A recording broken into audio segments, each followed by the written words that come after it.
Hey reader, welcome back to the channel, and today we are continuing in our In Defensive series, looking at a unit that is oft passed over when people are looking at options, in this case for the Americans in Bolt Action 3rd Edition, and why you should consider taking it. And today we are looking at the very brave boys who decided to crash in an airplane with no engine. That's right, we are looking today at Glider Infantry. Now, I guess the first question is, do people actually run these things? Because the whole point of the In Defensive series is to look at stuff that people never take. Okay.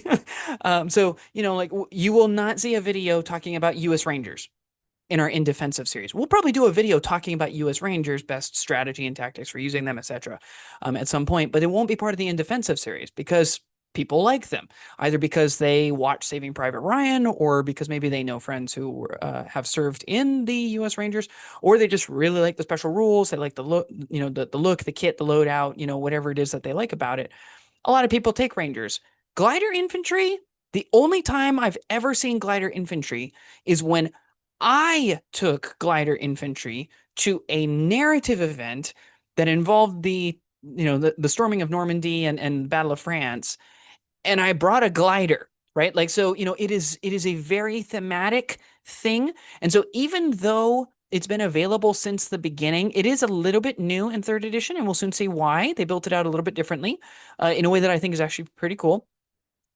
But there just wasn't a lot of reason to. There was nothing that really set them apart in 2nd edition. They were very similar to US airborne troops. It was like a slight difference in loadout in terms of like what equipment you could take. It was really a difference between like BARs and LMGs and stuff like that, which wasn't much. There was no, standardized rule for combat jump in 2nd edition. So on paper, they were basically the same unit.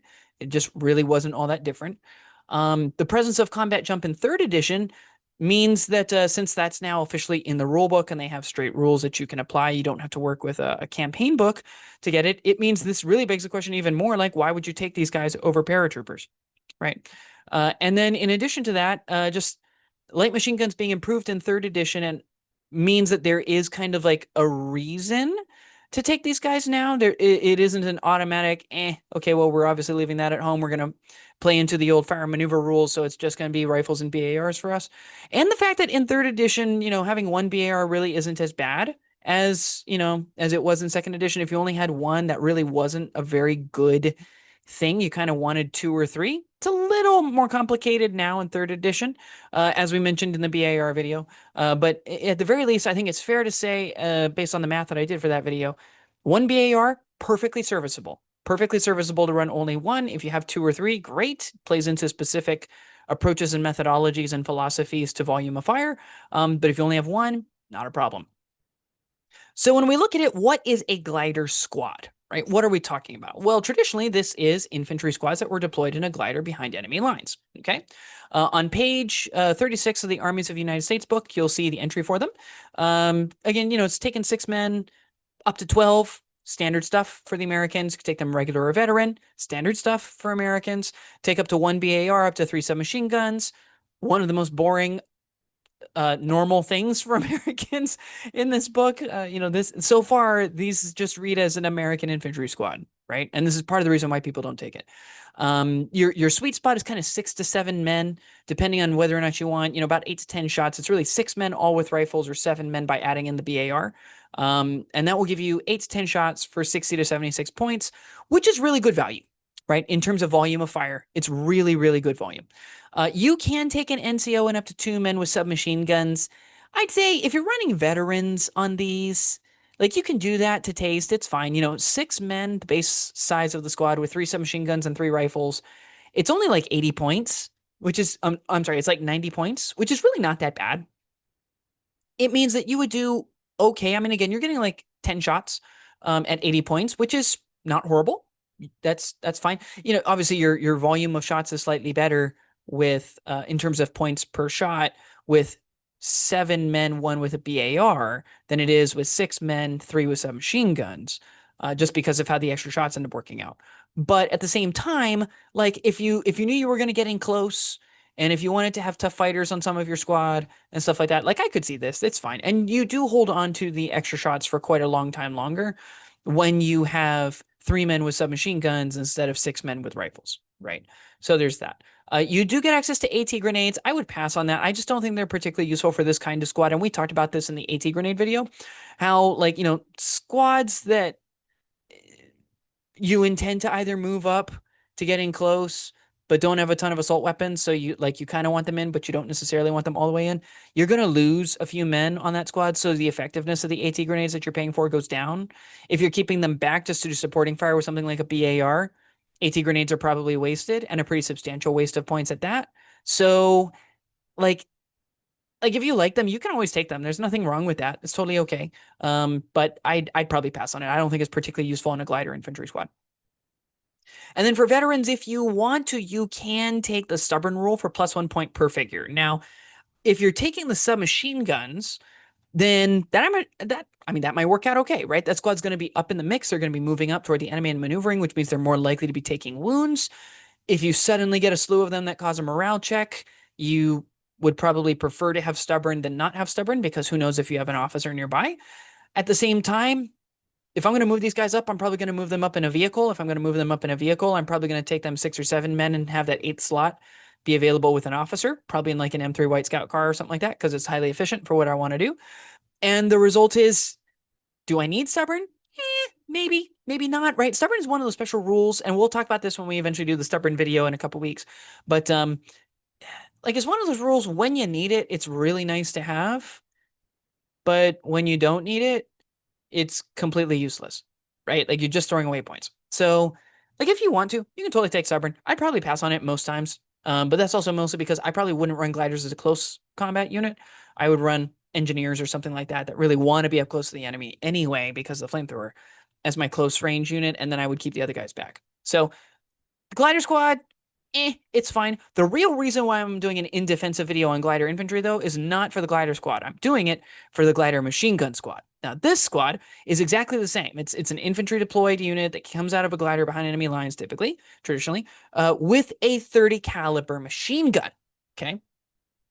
Now, a couple things you'll notice about this. First of all, it starts at only 4 men, and it goes up to a maximum of 6. So this is a smaller squad. It's half the size, right, of the other one.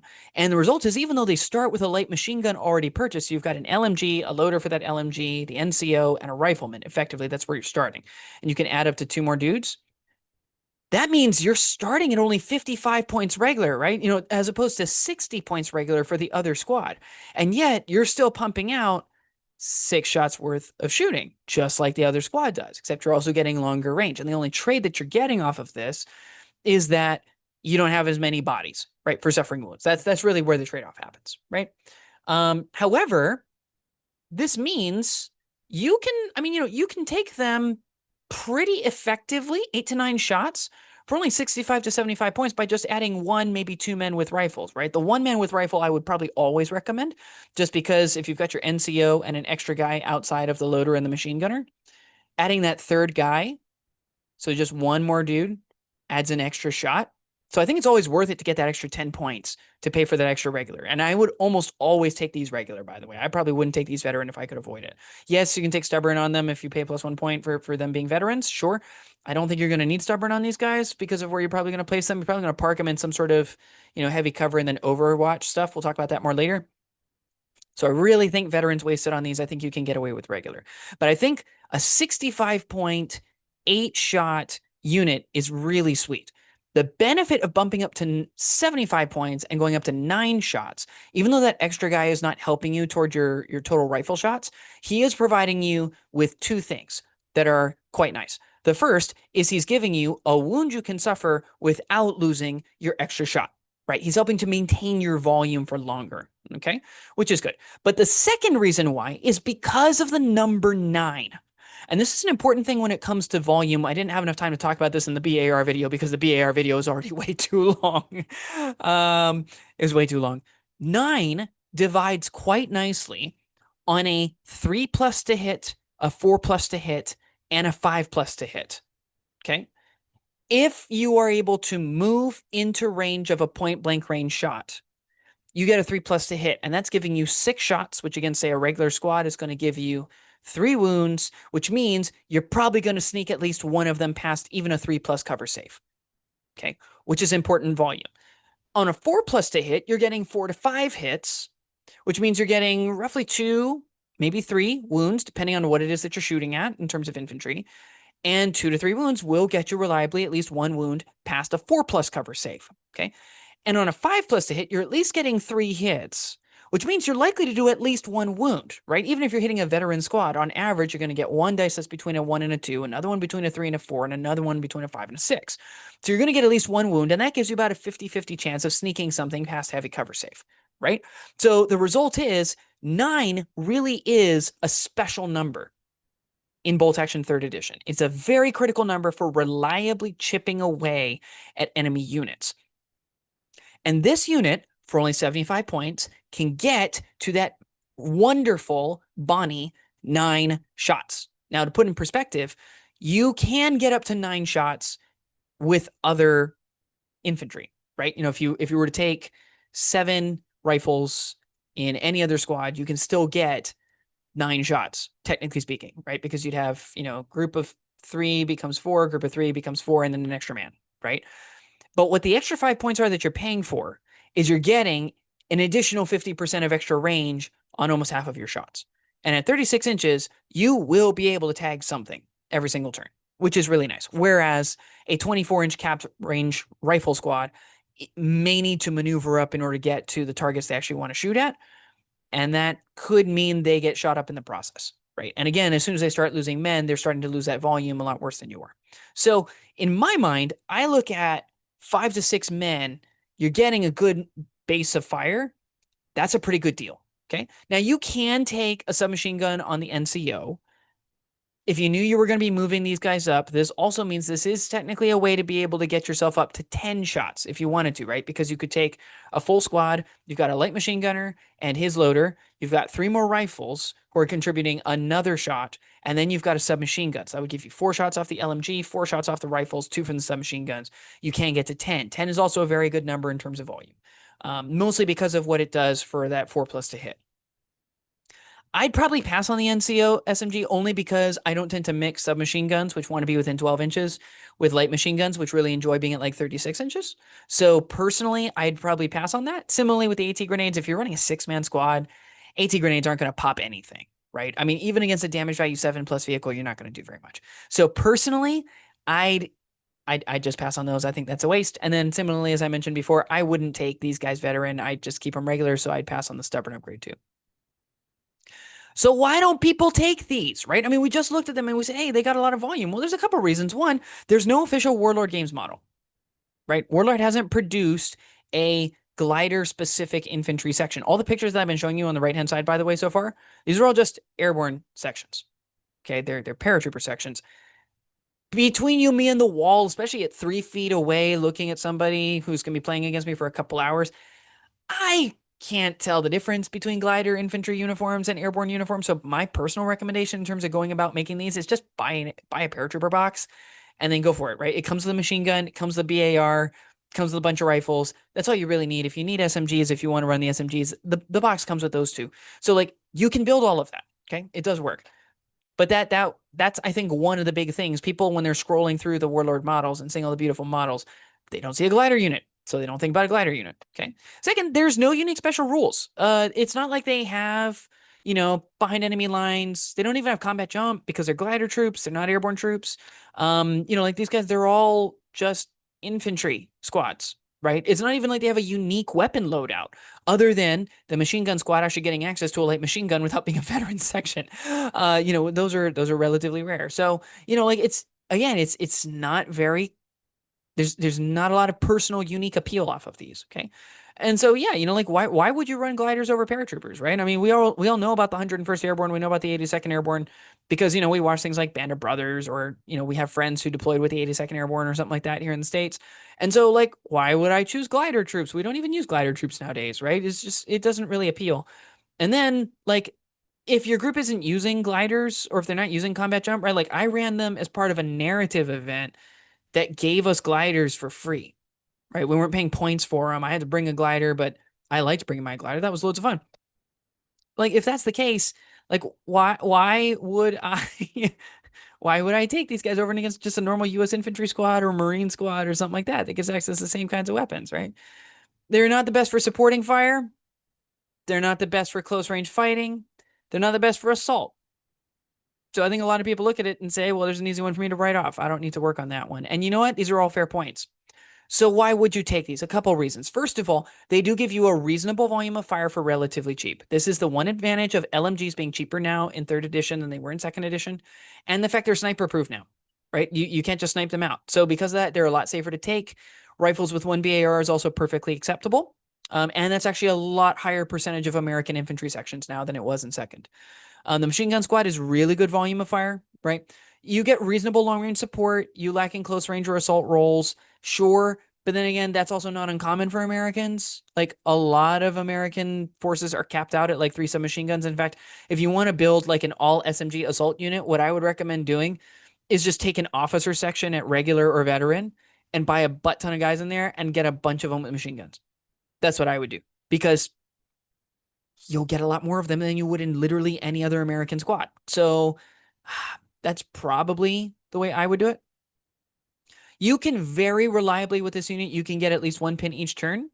You can probably get between 2 and 5 hits very, very easily. And you can do wounds even past cover saves, right? Like that's the other reason why you would take these. And the nice thing is, and this is one of the benefits of light machine gun that isn't really talked about very often, you can get those reasonable removals even past cover with a small footprint. Because Americans are going to start running out of places where a lot of units can get good cover. So you have to be able to fit guys where you can. And the nice thing about these squads, especially the machine gun glider infantry section, is that you can fit them in very, very small spaces, right? They will compact, and that's good. From an infantry section perspective, the offense is fine, right? No rifle section, as you'll soon see when we do the rifle section video. Rifle sections in general are not going to generally be removing large amounts of models unless they're right in the open. That's unfortunately just the way that it goes, right? These guys are pretty average for American infantry, though they do it on a smaller base, which is nice. Defensively, these are, regular to veteran, 4 to 12 men, probably with cover, which is pretty good. I mean, that's a pretty survivable unit. Any which way you cut it. With a 6-inch move and shoot or a 12-inch move to deploy, like they are reasonably able to get out of trouble. If they need to get out of trouble, it'd be better if they had fieldcraft, obviously. But like they can do fine. They do technically have access to stubborn, so they can stick around if you need it. But I think that's the biggest issue, but also the biggest opportunity. They don't have things like infiltrator or behind enemy lines. I do feel like Infiltrator would be an interesting one to give to Glider Infantry, kind of like the Glider already landed and now they're popping out. I feel like behind enemy lines kind of makes more sense, personally. But again, because they don't have those hard baked in, it's also not increasing their cost for something you may not choose to use. You might not be allowed to outflank because of the army that you're playing against or the scenario rules. You didn't pay for behind enemy lines. That's nice, right? They may not allow you to forward deploy based on, maybe no units start on the board, or you're playing against one of those same armies that doesn't allow you to forward deploy. You didn't pay points for those, right? It's part of why you feel so vanilla with everybody else, but hey, at the very least, it is keeping your costs down. So we can't really argue about that. Defensively, they're great for their value and for what you're paying for them. They will be reasonably survivable. And then in terms of utility options, this is typically where I would talk about some cool thing that maybe you didn't even think about these units. I'm going to be honest, there's not much here. And that's mostly just because they don't have a lot of special rules, right? And so because that, it removes a lot of the options. They are not a particularly mobile squad. They do not have particularly good support abilities. They don't gain special deployments. They don't have special arrival. They don't have special abilities, right? Like they're really there. You are mostly taking these guys for theme and reliable pin generation. That's what you're taking these guys for.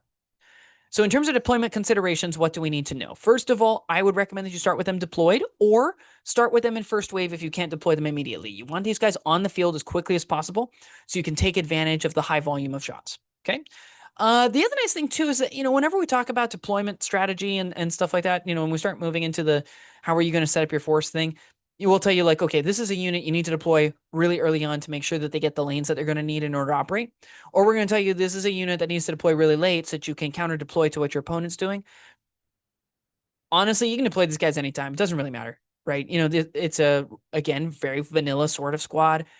It is nice for you to know in advance that they have something to shoot at. The reality is on most boards, you're going to have somebody you can shoot at, even if it's just reliably putting a pin on an open top vehicle, right? So the good news is that you don't really need to worry that much about deployment. In terms of activation, I would activate them closer to the earlier side of things, only because you want to be able to pin and whittle down units that other units are going to be able to remove later, right? So if you know that you're going to be moving up a tank and you want to put some suppression on a unit that has a Panzerfaust in it, right, or something like that, it could be really nice to activate these guys really early on. Just put some pins down range. That way, worst case scenario, between shooting on 4s, move and shoot goes up to 5s, a pin after they've passed their order test 6s.